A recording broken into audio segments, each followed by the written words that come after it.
की ज्यादातर बातें लगभग खत्म हो चुकी हैं। बस अगर अशोक की कोई ज्यादा विशेष बात लिखनी है तो ये यहाँ लिख लेते हैं कि अशोक के शिलालेखों की खोज 1700 अशोक शिलालेख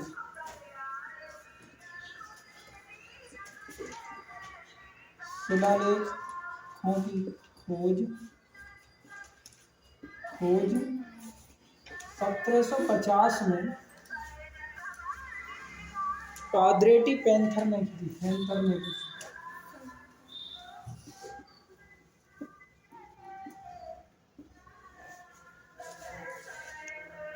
पाद्रेटी पैंथेलर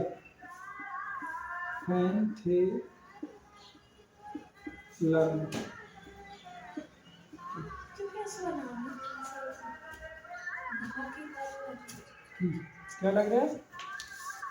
धा की तरह। अच्छा, समझ तो रही हो ना?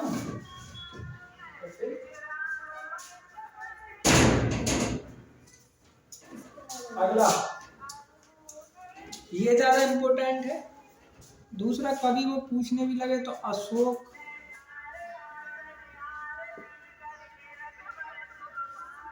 के साम्राज्य का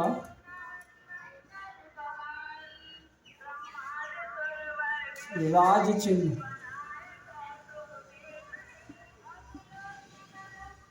मोर था। क्या था? मोर। ठीक है, मौर्य साम्राज्य का राजकीय चिन्ह कह सकते हैं या अशोक के साम्राज्य का राज चिन्ह। अगला, और ऐसी कोई, और अशोक का सबसे लंबा अभिलेख, सबसे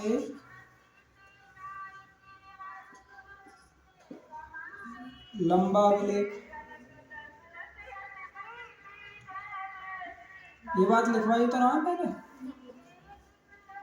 सबसे लंबा अभिलेख भाब्रू अभिलेख,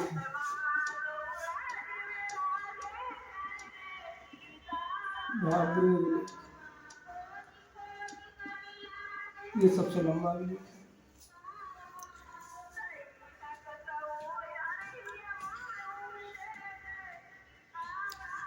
हाँ, एक आध पूछनी तो ये इतनी बड़ी बात हो जाती है। अशोक का प्रधानमंत्री राधागुप्त था। क्या था? राधागुप्त। कौन था? राधागुप्त। तो ये इंपोर्टेंट बात। या एक और है,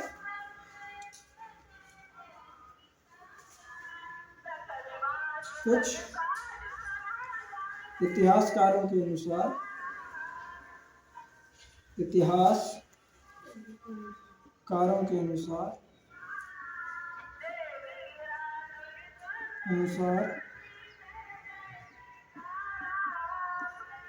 धम्म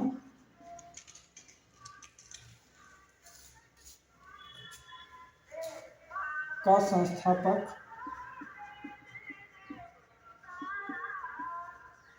खुद अशोक था।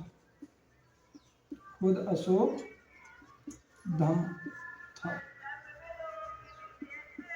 मतलब जो धम्म है एक धर्म है, मत है एक धम्म। तो वैसे तो वो मानते हैं कि महात्मा बुद्ध का है ये धर्म, बौद्ध धर्म अपना लिया, तो ये धर्म भी उनका ही है। लेकिन कुछ लोग ये मानते हैं कि उसने अपना खुद एक धर्म चलाया अशोक ने। सही है नहीं? और उसका नाम उसने धम्म रखा, तो ये उसी का संस्थापक खुद है। ठीक है नहीं? छापो, इतना छापो फिर आप। तो इस बात का ध्यान रहता है। एक एक घंटे तुम सब क्लास में जा रहे हो तो नहीं हो पाते भी। वैसे तो ये कि मेहनत तो हर जगह दिखाई दे। मान तुम्हारा कोई सा भी घंटा मान लो, तो उस सब से उसमें अच्छा मेहनत करोगे तो टाइम होंगे पक्का ही। कितना टाइम होगा? 33। चलो, मौर्य साम्राज्य की बातें लिख लेते हैं 2 थी। तो ये अब मौर्य प्रशासन लिखते हैं। मौर्य प्रशासन का मतलब है,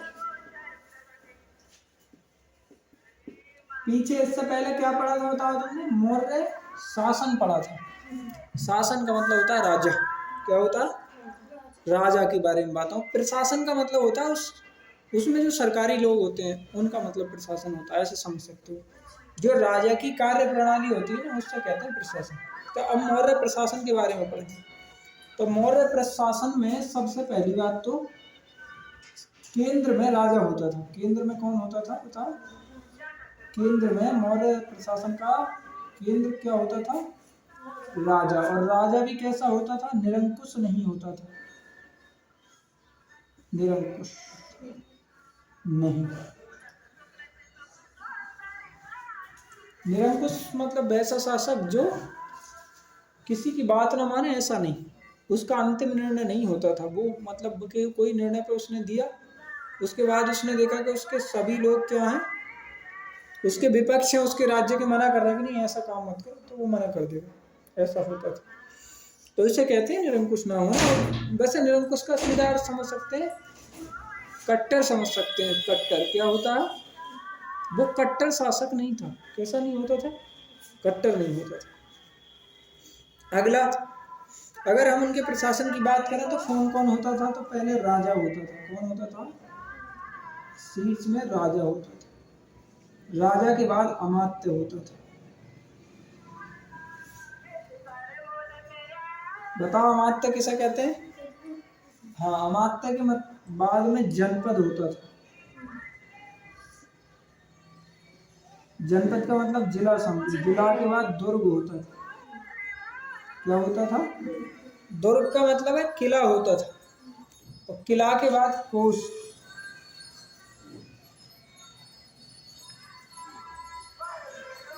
ये उनकी व्यवस्था होती थी। उनके बाद एक अलग सी व्यवस्था चलती थी जिसका नाम सेना होता था। क्या? सेना। वो इधर से सेना के पद अलग होते हैं। और एक मित्र।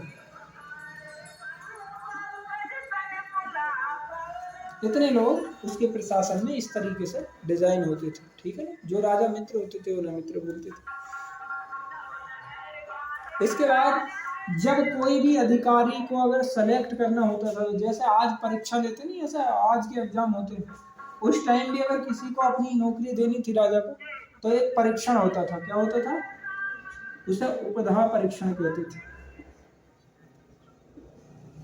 उपधा परीक्षण। सही है नहीं? एग्जाम को क्या कहते थे बताओ?